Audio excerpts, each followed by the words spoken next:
maintenant. En lisant 2 Pierre 3, verset 10 d'abord, puis 2 Pierre 3, verset 11 à 12. Et le reste après. Lecture. 2 Pierre 3, verset 10. Oui. Le jour du Seigneur viendra. Le jour du Seigneur viendra Comme un voleur. Comme un voleur. En ce jour. En ce jour, les cieux passeront. Les cieux passeront. Avec fracas. Avec fracas. Les éléments embrasés. Les éléments embrasés. Se dissoudront. Se dissoudront. Et la terre. Et la terre. Avec les œuvres. Avec les œuvres. Qu'elle renferme. Sera consumée. Seront consumées. Ça, c'est avant le règne millénaire. Cette prophétie de Dieu va s'accomplir. Déjà, les ingrédients pour son accomplissement sont positionnés. Vous voyez qu'il fait très chaud. La couche d'ozone est pratiquement détruite. Il n'y a plus rien pour nous protéger des rayons solaires. Déjà, on commence à être brisé. Mais quand le temps viendra, au jour du Seigneur, le soleil va fondre. Et dans sa fusion, s'il tombe sur ce bâtiment, le bâtiment prend feu, il fond aussi. Là où il tombe, ça fond. Dieu, il va tout détruire sans miséricorde. Au temps de Noé, Dieu, il a tout détruit par le déluge. Mais il a dit, il ne fera plus ça. Donc il a choisi un moyen plus terrible pour se venger de l'homme. Le feu. Avec le déluge, on pouvait nager un peu pour se défendre. Mais avec le feu, là, tu ne pourras rien faire. Quand ça tombe sur toi, toi tu fonds. C'est pourquoi je vous exhorte, par la compassion de Christ, à demeurer dans la parole du Seigneur, à pratiquer les bonnes œuvres. Faites ce qui est bien, rejetez ce qui est mal. Aimez-vous les uns les autres. Aimez Dieu. Moi aussi, aimez-moi. Que vos cœurs soient toujours purs. Qu'il n'y ait rien dedans en vous qui puisse créer l'amertume. Soyez toujours joyeux. Toujours bien. Pratiquez la justice. Pratiquez de bonnes œuvres. Sanctifiez-vous. Purifiez-vous. Parce que très bientôt, à la dernière trompette, le Seigneur viendra enlever son corps qui est sur terre, qui est son église. En vérité, je vous le dis, le corps de Christ aujourd'hui, sur toute la terre, c'est nous ceux. Parce que Dieu n'enverra pas un message, et puis à côté de ce message, il a des enfants autour. Non, monsieur. Dieu envoie un message dans un âge précis pour son corps. Et à travers les âges, Dieu a sélectionné son corps. Au temps de Pierre, au temps de Paul, Dieu a pris son corps mis à part. En mon temps aujourd'hui, Dieu a une épouse. Qui est l'épouse ivoirienne. L'épouse de l'agneau qui est là comme immolée. Cette épouse, c'est moi qui l'ai engendrée. Je suis venu pour engendrer à Jésus-Christ son épouse. Je ne suis pas venu pour autre chose. Je suis venu pour l'enlèvement. Préparer le corps de Christ pour l'enlèvement. Je suis venu pour ça. Je ne suis pas venu pour les bavardages, les débats bibliques. Non. J'ai pu en faire que ça. Il y a un corps qui doit être enlevé. Le corps de Christ, aujourd'hui, sur la terre, c'est le corps mal fraîche. Il faut entrer dans ce corps pour avoir part de l'enlèvement. Et je suis la porte de ce corps. Papas et mamans, que Dieu lui-même ouvre votre entendement à la compréhension de ce que je dis maintenant. Parce qu'un temps est prévu par le Seigneur pour se venger des impies, des pécheurs, des incrédules, des adultères, des fornicateurs, des idolâtres, des menteurs, des violeurs, des voleurs et de tous ceux qui n'aiment pas la vérité. Ce temps-là, quand il viendra, aucun homme sur terre ne pourra résister à la colère de Dieu. Qui viendra comme du feu pour détruire l'homme qui a rejeté le message et le messager de son temps. Je suis venu pour ça. C'est pourquoi je suis mal compris. Je suis venu pour ça, pour préparer complètement. Frère, je suis venu pour ça. Je ne suis pas venu pour que vous vous mariez. Si quelqu'un se marie, mais c'est tant mieux. Je ne suis pas venu pour que tu aies une place au soleil. Si quelqu'un a pu avoir le concours pour entrer à l'ENA, c'est tant mieux. Amen. Je suis venu vous préparer pour l'enlèvement. C'est pourquoi je suis exigeant. Quand on parle de sainteté, je suis carré, pointilleux. Parce qu'aucun homme impur ne va aller au ciel. Ce n'est pas possible. Et puis les gens pensent que c'est quand le Seigneur sera, il va dans les airs, caler dans les airs comme un cosmonaute. Et puis il va regarder, il dit bon, oh là-bas, il est catholique. Lui, toi qui es assis au fond là-bas, il peut venir. Voilà, et puis il regarde encore. Et puis il te dit, oui, bon, là-bas, là, il est trop diable. Bon, Assemblée de Dieu, oui, bon, toi, faut le dire. Non, avant l'exode du temps de Moïse, il y a eu un temps de préparation de ceux qui veulent sortir. Un temps de préparation avant la sortie. Un temps de rassemblement autour de Moïse avant la sortie. Car c'est Moïse qui était le messager à cette époque-là. Aujourd'hui, je suis celui autour de qui se prépare la sortie. L'exode spirituel. L'enlèvement. Mais il faut absolument être autour de moi. Si tu veux prendre part à l'enlèvement. Je suis là pour préparer l'épouse du Seigneur à l'enlèvement. Et c'est vous qui êtes l'épouse du Seigneur. L'épouse ivoirienne. L'épouse de l'agneau qui est la coque immolée. Je suis venu pour vous et non pour les autres. C'est pourquoi je me moque de ce qu'ils disent de moi. Je suis dans la parole. Amen. Ils ne vont pas oser me trouver dans la parole. Amen. Frère, il y aura un temps de misère extraordinaire, de jamais vu sur la terre. Vous voyez, le soleil va exploser et puis il va fondre. Et depuis les cieux, les laves chaudes vont commencer à se déverser sur la terre. Les éléments embrasés, même le ciel, ça va péter. Ça va fondre tellement Dieu sera furieux.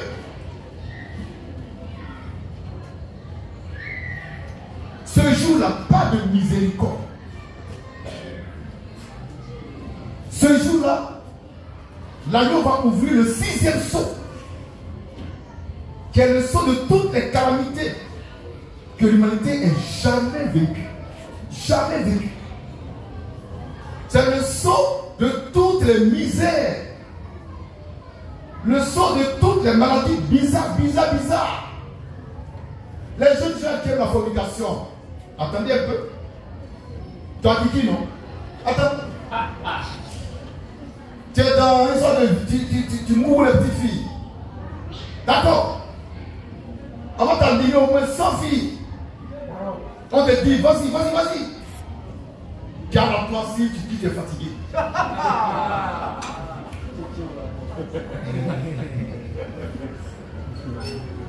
Amen. Le monde sera mélangé, sera troublé, parce que la colère de Dieu descend du ciel. Ça descend du ciel, quand tu vois ça descend. Et tu vas vouloir courir pour te cacher. En demandant peut-être aux montagnes de te cacher. Ils vont dire, mais nous-mêmes on a bambam. C'est chaud sur nous. Mais si tu n'as pas été enlevé, et que ce jour te touche, tu fais comme moi. Tu peux courir plus que Dieu. D'abord, il sait où tu es caché. Il ne te dira pas comme Adam, où es-tu? Il s'arrête de John là-bas. Il vient et puis il t'attrape, il sort ta cachette.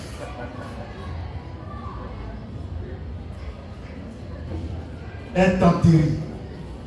Il s'appelle le jour du Seigneur. C'est une période de temps au cours de laquelle le Seigneur va juger toute l'humanité et de dire la terre et tout ce qu'elle renferme là vont passer au jugement. Et ça va fondre. Ça va fondre partout. Il n'y aura pas de paix. Les hôpitaux vont fondre. Les cimetières vont fondre. Les banques vont fondre. Les ministères vont fondre. Les temples chrétiens vont fondre. Les mosquées vont fondre. L'argent, ça va fondre. Même la Bible va fondre. Amen. Consumé par le feu de la colère de Dieu. Un jour terrible. Donc Dieu, il prévient. Il avertit avant d'agir. Il m'a envoyé vous dire ça. Pour que vous puissiez toujours rechercher la sanctification. Ne vous laissez pas berner par ces zigotos qui racontent des bobards. Restez dans la vérité. Restez dans la sainteté. Obéissez au Seigneur. Obéissez à son oint. Obéissez à vos maris. Obéissez à vos femmes. Faites tout dans l'amour du Seigneur. Papas et mamans. Vos enfants sont là. Il faut bien les éduquer. Il faut bien les élever dans l'amour du Seigneur. Par la main fraîche. Faites des enfants de vraie lumière. Que vos foyers soient en paix. Il y a eu un événement, il n'y a même pas longtemps, au State, où il y a eu les maisons brûlées, sauf la maison de quelqu'un. Voilà, c'est où? En Californie. En Californie. Aux États-Unis, là où les gars veulent aller pour s'enjailler un peu, parce que là-bas il y a une guerre. Le feu est tombé là-bas dans un quartier. Ça a pris feu. Toutes les maisons ont brûlé, sauf la maison des moines. Le feu a fait le tour de sa maison comme ça. Et sa maison était sécurisée par une main invisible, la main du Seigneur. Frère, imagine un peu que ton village prend feu. Et puis ta maison n'a pas brûlé. Quand tu sors de là, tout le monde va se prosterner devant toi. Il faut le dire, ça c'est Jésus. Amen. Tout a brûlé, il n'y a même pas longtemps. Allez, Dieu a monté quelque chose. C'est un signe divin. Tout a brûlé sauf sa maison. C'est comme ça nous sommes. Tout va brûler sauf nous. En 1986, on va vérifier la date, mais je raconte l'histoire. À Tchernobyl, c'est vers la Russie là, c'est Tchernobyl. Ils avaient la même centrale nucléaire où ils fabriquent les trucs pour tuer l'homme. Dans les barrages, il y avait un moine, une famille chrétienne, vraie chrétienne, moine. Le Seigneur dit au père de famille, ce matin, impose les mains à tout le monde, y compris tes animaux. Oh, alors, il sort plein de feu. Il pose ses mains sur sa femme, il a béni. Ses enfants, il a béni. Même les animaux, il les a bénis au nom de Jésus. Il ne savait même pas ce qu'il faisait. Mais il a obéi à la voix du Seigneur. Très bien. Quelque temps après, la centrale nucléaire a explosé. Boum! Les rayons, les radiations se sont répandus jusqu'à des kilomètres. des morts, des intoxiqués, sauf la maison de Sauveur.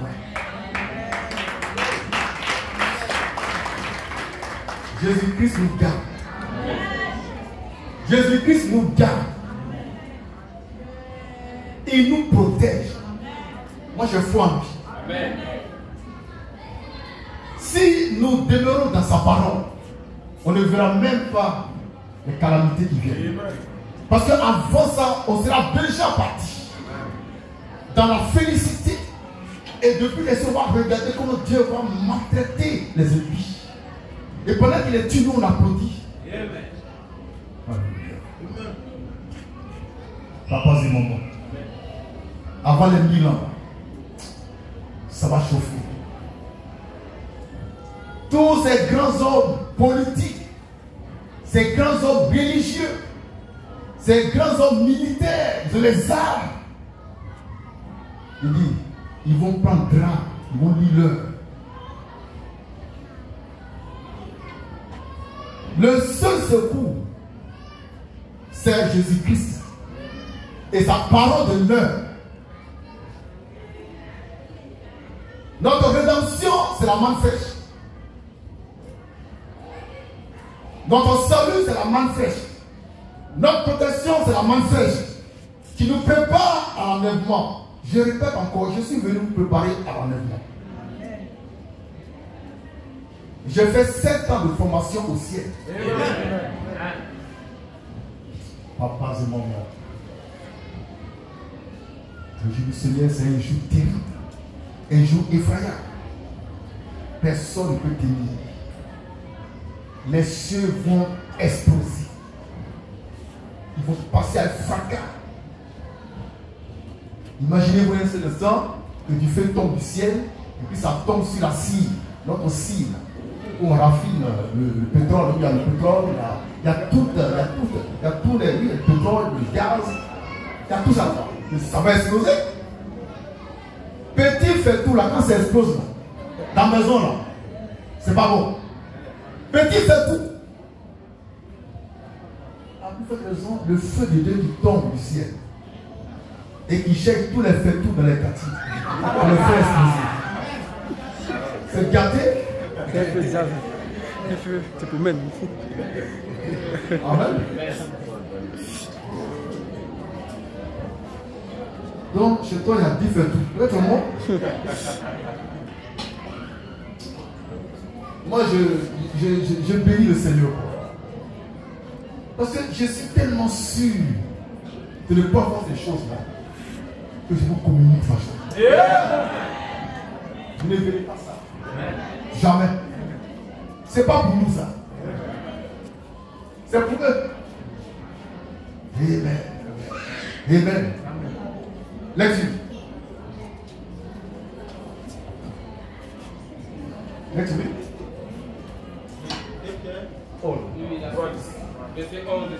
Lecture. 2 Pierre 3, 11 à 12. Puisque donc, toutes ces choses doivent se dissoudre, qu'elles ne doivent pas être la sainteté de votre conduite, Quelle ne doit pas être la sainteté de votre conduite et votre piété. de votre piété. Ça veut dire, vous savez que Dieu il va tout brûler dans sa colère. Pourquoi ne pas vous sanctifier tous les jours? Recherchez la paix, la joie et la foi en abondance. Pourquoi ne pas faire ça? C'est Dieu qui demande. Comme tu sais ça là, pourquoi ne pas te sanctifier encore? Peut-être qu'il y a une idée bizarre qui est dans ta tête là-bas. Bon, bien sûr tu ne pêches pas, mais il y a une idée quand même qui veut te faire quelque chose. Quand tu vois tout ça, pourquoi ne pas faire l'effort pour te libérer, pour te sanctifier, pour être léger, pour que, en cas de cas, tu puisses partir. Amen. Tu n'as pas d'argent, ça c'est pas un souci. On va au ciel. Tu ne veux pas rentrer à l'État, mais c'est pas un souci. On va au ciel. C'est ça le plus important. Mais comme on est sur terre, le ventre crie famille, eh bien, on cherche le petit peu quotidien, n'est-ce pas? Mais ayez en vous une pleine assurance qu'avec Christ, c'est en nous. Déjà, nous avons reçu l'esprit de la vie, l'esprit du ravissement, l'esprit de la résurrection et l'esprit de la transformation. Donc à nous de bien faire pour que ces trois puissances-là se développent en nous, loin de tout péché. Dieu maintenant nous fait une promesse extraordinaire en 2 Pierre 3, verset 13. Lecture. 2 Pierre 3, verset 13. Oui. Mais nous attendons selon sa promesse de nouveaux cieux et une nouvelle terre où la justice habitera. Cette promesse concernant la nouveau cieux et la nouvelle terre a été faite depuis le temps d'Ésaïe le prophète. Il nous dit, je vais crier de nouveau cieux. Oui, ça. C'est depuis Ésaïe qu'il a annoncé le temps messianique. Ici, c'est le temps messianique qui vient. En 2 Pierre 3, 13, c'est le temps messianique qui est annoncé. Où tu vas crier de nouveaux cieux et une nouvelle terre. C'est sur cette terre qu'auront lieu les 1000 ans de règne. Une terre où il n'y a pas de péché, il n'y a pas de pécheurs qui vont fatiguer les gens. Et pendant ces 1000 ans, Satan, qui est le diable, sera enchaîné et jeté dans l'abîme. Il sera enfermé pendant 1000 ans. Pour que nous on puisse jouir de notre liberté pendant 1000 ans et célébrer le Seigneur pendant 1000 ans sans approchage, sans coup d'état. Et après les 1000 ans, quand on va le libérer de l'abîme, on va dire oh, démocratie! Oh, démocratie! On n'est pas dit dans ce pays-là, on n'a pas fait démocratie. Et déjà, il va passer 1000 ans quelque part. Et après ça, Jésus le prend et puis le met dans un coup, il ne peut plus sortir. Ça s'appelle la guerre de Gog et Magog. Je donne le nom après ça. Il y a Armageddon et puis il y a Gog et Magog. Et là, ça vient du côté de Vladimir Poutine. On en reparlera. Papa et maman. Que Dieu soit béni. Ça peut aller? On peut lire? Ésaïe 65, 17, par rapport à la promesse, la création des nouveaux cieux. Lecture. Ésaïe 65. Oui. Après le verset 17. Oui.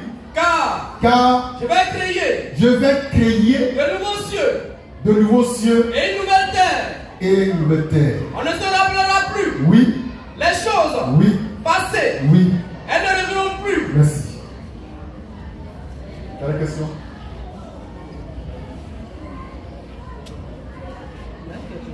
Une question. Question de Vanel? Oui. Mais qui vient là? Hein?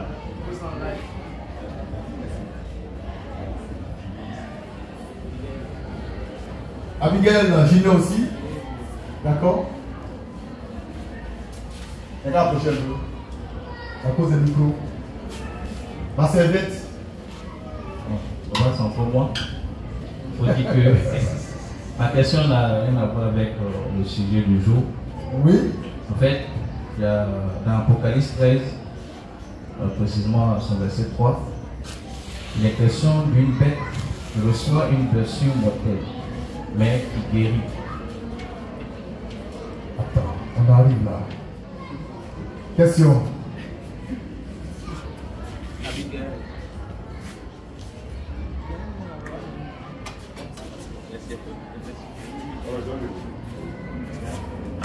On va en arriver là, très bientôt. Bonjour, fils de l'homme. Bonjour.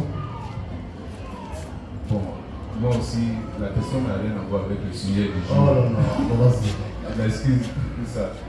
Bon, c'est lorsque j'ai visionné la vidéo concernant,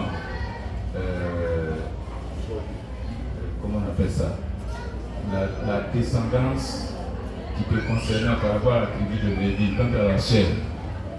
Voilà. Il y a une question qui a commencé à trotter dans mon esprit et j'ai bien envie par curiosité de te la poser. Très bien, on y va. Tu as dit que tu viens de la tribu de Lévi quant à la chair. Bon.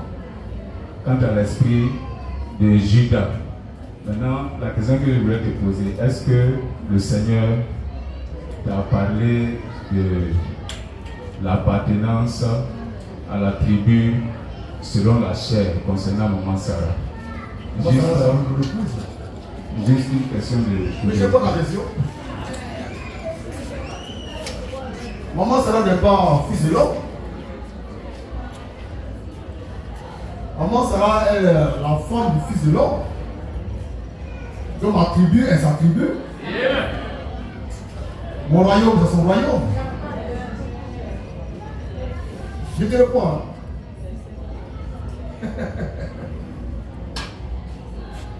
Maman Sarah ne doit pas attendre d'avoir une révélation extraordinaire venant du ciel, le 4e ciel te dit: oh ma fille,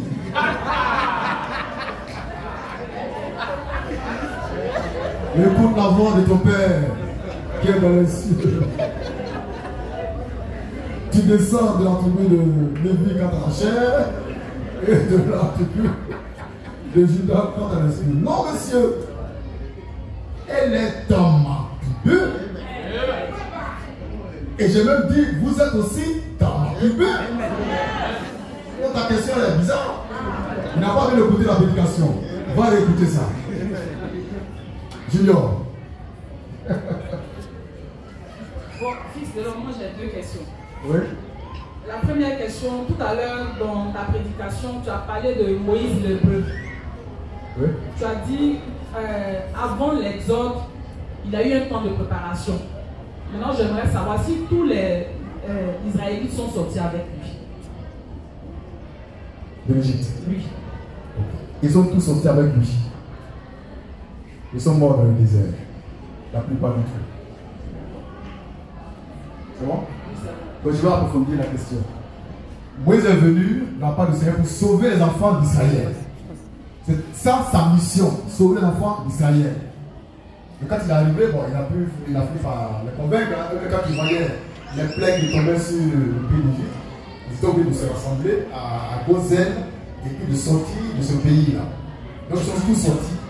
Et c'est après la sortie qu'ils ont commencé à avoir des révélations. Et c'est là que par la place. Maintenant, parmi eux, il y avait aussi les opportunistes. D'accord? C'est-à-dire des non-juifs qui ont profité de la sortie pour sortir.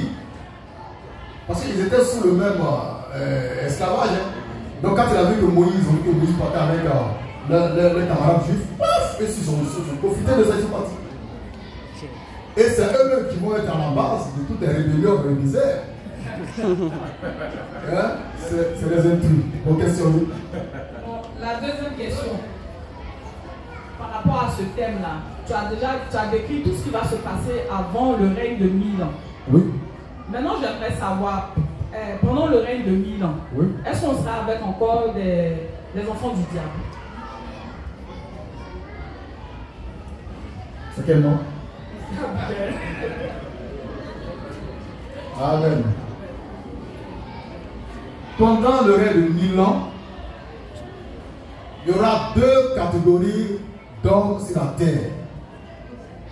Les fils de Dieu, comme nous, et les enfants du diable. C'est bon? Oui. Frère, excuse-moi, j'ai dit ça par rapport à la conversation que j'ai eue avec une soeur. Elle m'a dit que les enfants du diable ne sont pas dans le millénaire. J'ai dit si le Fils de l'homme a déjà dit ça. Mais elle m'a demandé comment est-ce qu'ils vont échapper à tout ça pour être là-bas. Ils vont échapper. Lorsque Dieu voulait brûler Sodome et Gomorrhe, il a fait une affaire. Il s'est arrangé pour que toi, pour qu'un groupe s'échappe. Mais Dieu est fort.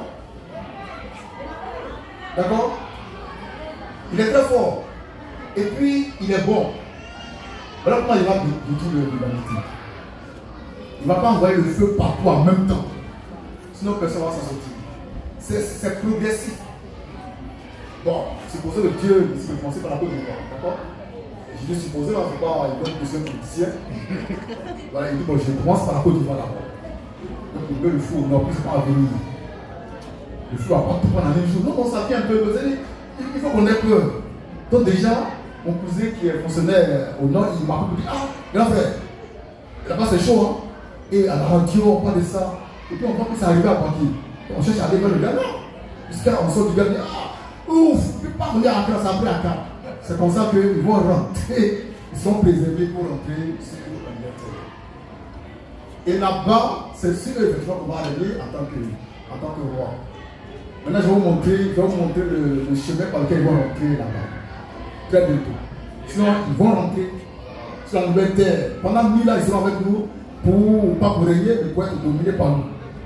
Et après les 1000 ans, j'anticipe un peu. Après les 1000 ans, Satan viendra encore les séduire pour la dernière guerre qui est Gog et Magog. Bon, on laisse ça pour le moment parce que je ne veux pas en parler. Mais après les 1000 ans, parce qu'il faut qu'il y ait guerre. Mais la guerre, c'est la guerre de Satan, là. D'accord? Et puis pendant les 1000 ans, eux, ils font l'amour, et puis ils font les enfants. La parole. Ouais. Après, pendant les 1000 ans, Satan, pas Satan en tant que tel, ses serviteurs, les femmes, les hommes, ils font les enfants qui vont grandir pour prendre les armes plus tard contre l'époux du Seigneur. D'accord? Donc après les 1000 ans, Satan il sort tout furieux. Et puis quand il rentre là, non, il commence à dire, il est voté pour la démocratie. Et puis les enfants du tel côté préparés à ça. Pendant 1000 ans, on les a empêchés d'agir. Tu imagines un peu? Ils ont la liberté de s'exprimer. Mais c'est les marches intempestives. Mais pas au menu, au main armé. Et puis le cœur chargé. Ils vont chercher à faire mal à ceux à cause de qui on les a bloqués. C'est là, avec la fin, qu'il y aura un grand mystère. Amen. C'est bon? Bon, ça aussi, on est dans la mouvance de l'Apocalypse, on va en parler. Merci. Oui? Derrière vous, venez devant.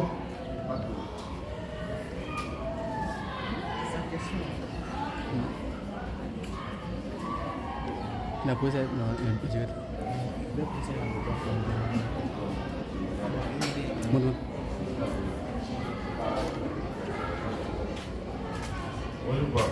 Bonjour.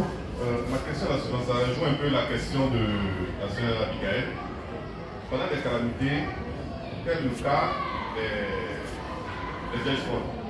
Des vierges folles. Oui, les enfants de Dieu. Les vierges folles auront la grâce d'être préservées par le Seigneur. Dans un coin, pour être nourri pendant 3 ans et demi. Ça fait partie effectivement du mystère. Donc pendant que ça tombe, eux ils seront préservés. Gardés en sécurité. Que ne pas être touchés. Parce qu'ils sont vieilles folles. Ils ont été sauvés, ils ont reçu cet esprit, mais ils n'ont pas pu atteindre le stade de fils de Dieu. Eux ils seront préservés pendant 3 ans et demi. Dans un coin, ils vont faire des réveils. Dans quel coin précisément, je ne sais pas. Donc je reprends encore comment Dieu va détruire le monde. Supposons que nous soyons les vieilles folles. Et nous, on a peur, Jésus n'a pas été enlevé. Et puis on entend que Dieu a commencé à faire le feu au nord. Ils nous dit, mais ça c'est le Seigneur qui fait ça. Parce que je suis en train de fondre. Donc nous, on a la révélation que c'est le temps. Donc rapidement, moi je me rassemble quelque part. On s'est regardé. Donc ça a brûlé jusqu'à, ça fait comme Los Angeles. Jusqu'à autour de nous, un peu on est là. Donc on sera préservé pendant les calamités qu'on tombe sur nous. Ça va? Par le Seigneur. Question?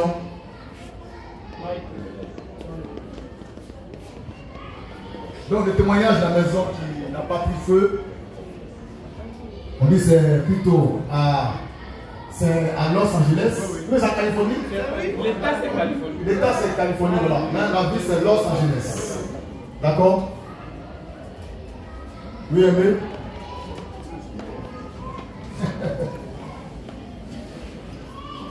La question banale de tout ça? Wow.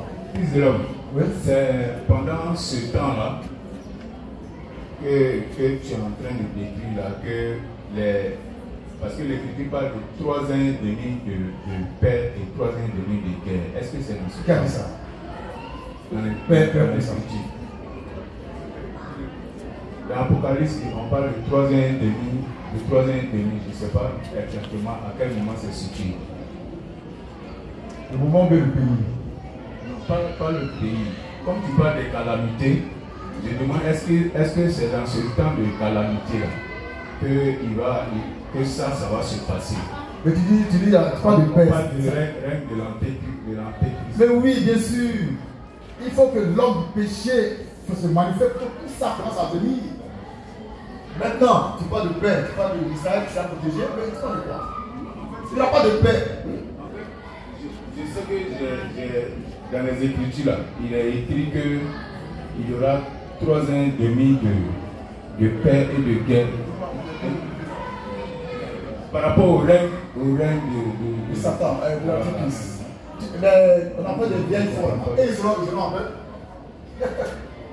Pendant ces 3 ans et demi, ils seront en paix. Ça va? Donc, ça fait en tout 7 ans. Ok? 3 ans et demi de calamité et puis 3 ans et demi de non-calamité. Donc, il faut bien séparer les deux époques.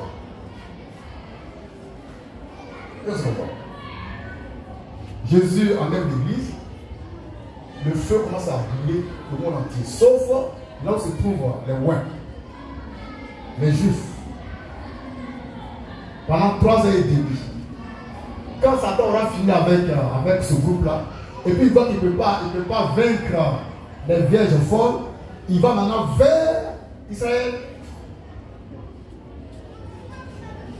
où il y avait la paix pendant qu'ici il y avait la guerre. Est-ce que c'est comme ça? Il y aura deux grands pays, les nations et puis Israël. Les calamités vont tomber sur les nations. Pendant tout le temps, il n'y a plus de paix. Bon, bien sûr, on va protéger les réformes, mais il n'y a plus de paix. Pendant ce temps de côté, c'est la paix. Maintenant, quand Satan aura fini ici, là, et qu'il verra qu'il a été vécu, il va vers ceux qui jubilaient. Et puis il va les garder là-bas. Et c'est là-bas que vont apparaître les 2 oliviers, les 2 prophètes. Maintenant, quand je parle d'Israël, je ne parle pas de ce pays-là. Il faut faire très attention. Il faut faire très attention. Parce que je ne suis pas en train de parler de ce pays-là. Je parle d'Israël. Parce que c'est là-bas que notre Seigneur sera crucifié. Donc on n'est plus là-bas, on est ici. Frère.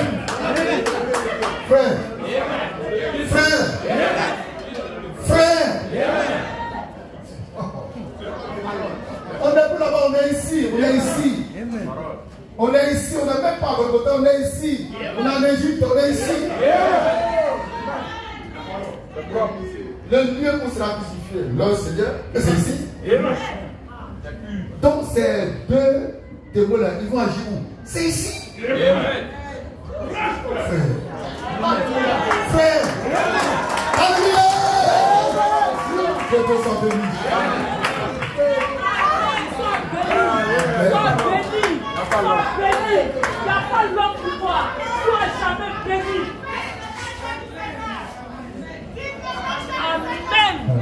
Amen.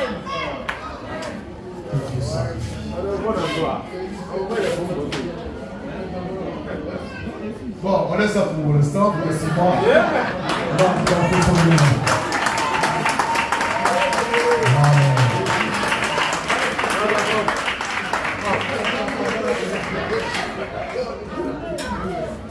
C'est bon? Dernière question. Oui. Voilà, il est très inspiré.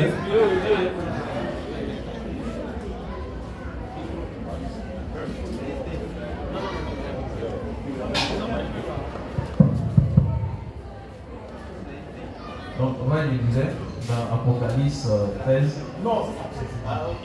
Donc, ah, non, laisse ça. Tout ce qui concerne les animaux qui sont là, ici c'est la bonne. Il veut nous manger. Il y a un qui sort de terre, il y a un qui sort des maisons, c'est qui? Amen. C'est bon? Amen. Voilà. Nous remercions Jésus-Christ le Seigneur qui nous a conduits dans toute la vérité pour notre bien. Je voudrais vous demander de ne pas avoir le regard vers le pays de Nathanaoui. Non, non, non, non. Tout se passe ici. Tout se passe ici. Regardez seulement. Tout se passe ici. Regardez. Amen. Ça peut aller? Mes parents ont quitté, mes arrière-grands-parents ont quitté Israël, comme nous connaissons. Ils ont transité par le Ghana pour venir en Côte d'Ivoire. C'est ça? Et après, ils sont devenus approuvés. Après, ils vivent. Amen. Mais je ne sais pas si on doit faire une table ronde sur le ministère de Josué Doutré, qui est passé la tribu de Benjamin à la tribu de Juda. Que de sa vie. Voilà, tout à l'heure, on aura anniversaire. Eliakim est là. Maman Letty est là. Maman Letty lève la main. Ok. Et puis, on aura Agap. On est allé sur le chantier pour poser la première pierre pour la maison de l'ancien Abraham. Voilà. Donc, il nous a dit qu'il va nous donner de quoi manger. Donc, on aura Agap. Il est quelle heure? 17h. Bon, après la gamme, si les frères sont inspirés, ils peuvent aller au plein air. S'ils ne sont pas inspirés, on va à la maison. Amen.